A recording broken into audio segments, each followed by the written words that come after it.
Olá, meu nome é Alessandra e eu quero compartilhar uma palavra de Deus com você hoje.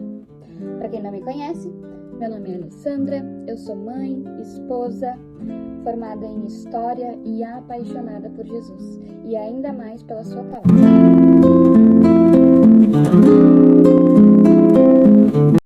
Então, o alimento que eu quero compartilhar aqui hoje eu comecei a ler o livro de Mateus e aí algo me chamou muita atenção na genealogia de Jesus.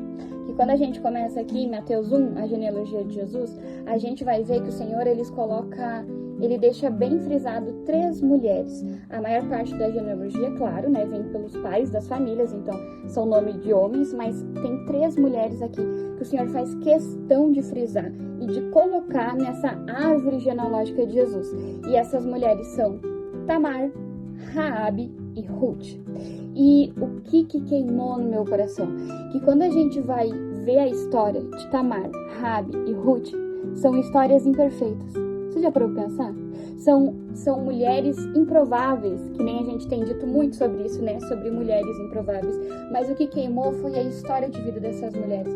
Não sei se você conhece a história de Raabe, mas Raabe foi uma prostituta, que quando os espias vão lá em Jericó, tem toda aquela história que ela abriga eles na sua casa para que eles não sejam pegos, pelos inimigos e tal. E aí quando eles entram na cidade, eles salvam ela, salvam a família dela e ela acaba entrando para a genealogia de Jesus. A história de Tamar também é uma história que mexe muito comigo, que eu acho uma história muito forte, que ela é nora de Judá, E aí a Bíblia diz que ela se casa com o filho mais velho de Judá, se não me engano, é o mais velho. E aí ela se casa com ele e ele morre sem ter filhos. E a tradição mandava que então o próximo irmão se casasse com a mulher para que continuasse a descendência, daquele irmão. E aí quando ela se casa com o irmão mais novo ali, com o próximo irmão na linha de nascimento, o irmão tem relações com ela, mas a Bíblia diz que ele impede de ter filhos, se é que você me entende. Ele morre também, o Senhor não se agrada do que ele está fazendo, o Senhor leva ele. E mais uma vez essa mulher está viúva, sem filhos. E aí Judá diz para ela que é para ela voltar para a casa dos pais dela como uma viúva e esperar que o filho mais novo tivesse idade suficiente para casar com ela. E aí a história diz que Judá esquece ela. Os anos passam, ela continua essa mulher viúva, que foi desprezada pelo irmão do marido dela, que acabou se casando com ela, como se isso já não fosse a gente, na nossa cultura de hoje, na nossa realidade, é algo tão fora da nossa realidade, É algo tão, tão diferente para nós pensar, que a gente como mulher teria que se casar com o nosso cunhado, alguém que a gente não ama, e ter relações com ele para que a descendência do nosso esposo continuasse. Já é algo tão diferente, a nossa realidade tão diferente da nossa cultura, E ainda, além de passar por tudo isso, pela perda do esposo, ter que se casar com o cunhado, enfim, ela ainda é desprezada por esse cunhado. E aí ela se torna viúva de novo, aí ela tem que voltar para a casa dos pais como viúva para esperar que o irmão mais novo crescesse o suficiente para se casar com ela. Então, se isso já não fosse bastante, ela ainda é esquecida por Judá, E aí a história diz que ela fica sabendo que Judá, que é o sogro dela, está na cidade, e ela troca as vestes de viúva dela, ela cobre o rosto e ela vai para frente da cidade e ela se passa por uma prostituta para poder ter relações com o sogro dela e ter finalmente filhos, da descendência ali ao esposo, primeiro esposo dela mesmo, E aí, enfim, a história vai desenrolando. Tá no livro de Gênesis, a história de Tamar. Leia, é muito edificante.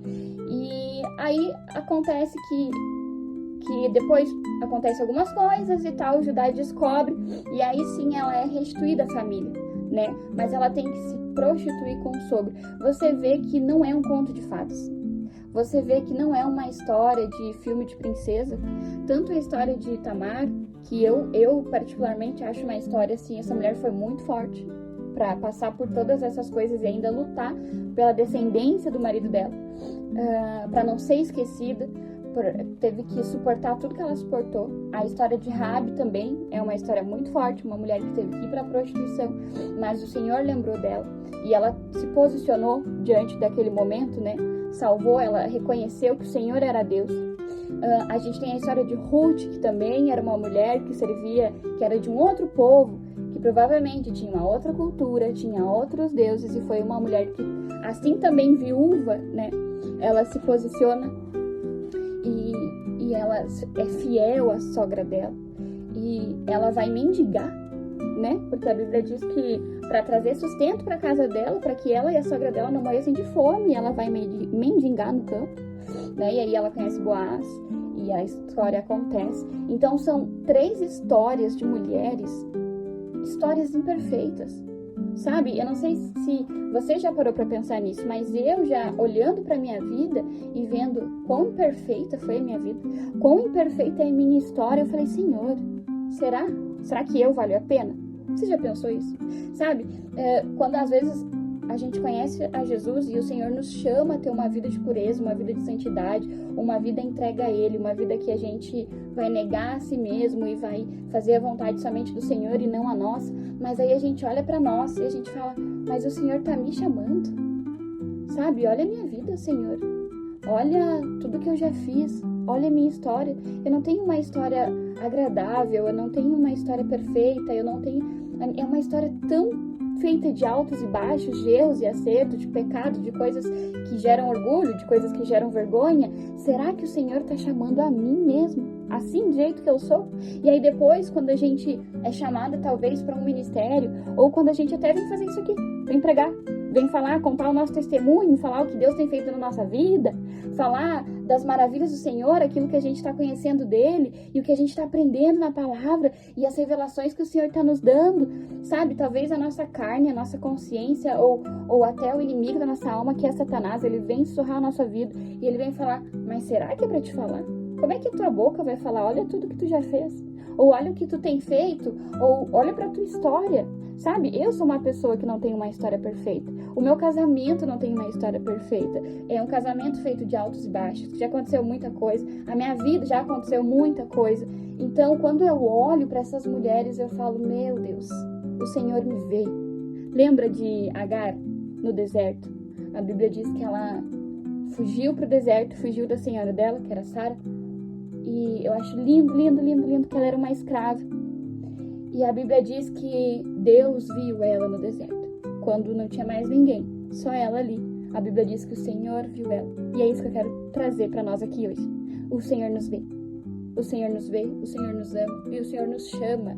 Independente do que a gente já fez, o Senhor nos chama para uma vida com Ele, uma vida de santidade. E mais do que isso, o que eu acho lindo em tudo isso, que seria o tema do que eu tô falando aqui, é que de histórias imperfeitas o Senhor gera frutos eternos, porque da história dessas mulheres, a partir dela, a partir de Ruth, a partir de Tamar, a partir de Raabe, veio o nosso Salvador, um fruto de salvação eterno, o Salvador do mundo, Deus encarnado, o Emanuel, aquele que veio para salvar nossa vida, aquele que é o amado da nossa alma, aquele por quem nós vivemos e existimos. O Senhor veio, nosso Senhor veio através dessas mulheres. Tem noção? Tem noção? Porque talvez, se nós fôssemos criar a linha genealógica de Jesus, a gente não escolheria elas. Talvez a gente escolheria histórias perfeitas, pessoas sem pecado, né? Se é possível, mas eu digo assim, que talvez nós não escolhêssemos essas mulheres, entre tantas mulheres, entende? Mas o Senhor viu. O Senhor que viu Agar, viu Tamar. O Senhor que viu Tamar, viu Raabe. O Senhor que viu Raabe, viu Ruth. O Senhor que viu Ruth, viu Maria Madalena possuída por demônios. O Senhor que viu Maria Madalena, me viu. E o Senhor te vê. É isso que eu quero trazer. O Senhor vê você. O Senhor vê você. E a Bíblia diz que o Espírito Santo é o que convence do pecado, do juízo, da justiça. Então sim, o Senhor vai te convencer do teu pecado e Ele vai te capacitar para que tu seja liberta deles, para que tu vença eles, para que teu espírito seja mais forte que a tua carne. E o Senhor vai transformar a tua vida, o Senhor vai transformar a tua mente, o Senhor vai transformar o teu coração e vai fazer uma linda obra em ti. O Senhor não vai te deixar da maneira que Ele te chamou, Ele vai te transformar, mas Ele vai te chamar. Ele chama igual. Ele chama a mim, Ele chama você. E de você e de nós, pessoas improváveis, que não têm uma história da Disney, que não têm uma história, um conto de fadas, que se a gente for contar o nosso testemunho, talvez vai ter muitas partes vergonhosas, que a gente se envergonha, que a gente não tem orgulho. Mas é disso, é dessas pessoas, dessas mulheres, desses homens improváveis, que já bateram muita cabeça, que já fizeram muita coisa errada, que o Senhor vai gerar frutos eternos. Então, acredite no que o Senhor tem para você. Sabe? Acredite, vamos acreditar. Vamos acreditar. Não porque a gente merece, mas porque Ele é misericordioso. Porque a glória dele tem que sobressair. Para que não seja a Alessandra perfeita que fez a obra do Senhor. Não. Foi Ele que usou um vaso de barro como eu. Ele que usou uma mulher improvável como eu, como você. Com uma história imperfeita, e disso Ele gerou bons frutos. Gerou frutos para a eternidade. Gerou frutos de salvação. Então eu quero que você fique com essa palavra.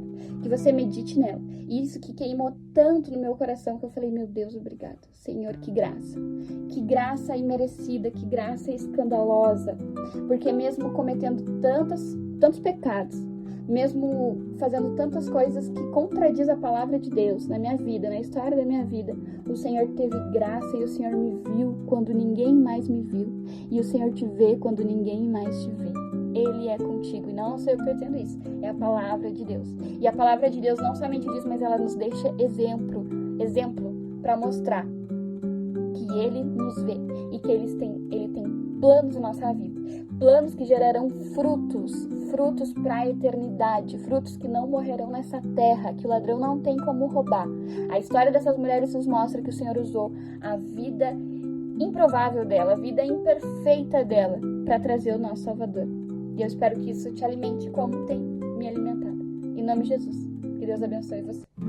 Gente, se isso te alimentou, se essa palavra queimou aí no seu coração, se inscreve no canal. Vamos criar uma comunidade aqui. O meu intuito é que a gente crie uma comunidade de pessoas que umas edifiquem as outras, sabe? Umas alimentem as outras, que a gente possa compartilhar aquilo que tem queimado no nosso coração, aquilo que o Senhor tem ministrado, que a gente possa compartilhar a nossa vida imperfeita cristã, a nossa caminhada com o Senhor, que não é perfeito, que tem os seus altos e baixos, mas que a todo tempo o Senhor está nos vendo, a todo tempo o Senhor está conosco, a todo tempo o Senhor está nos dando graça, está nos capacitando, o Senhor não nos abandona.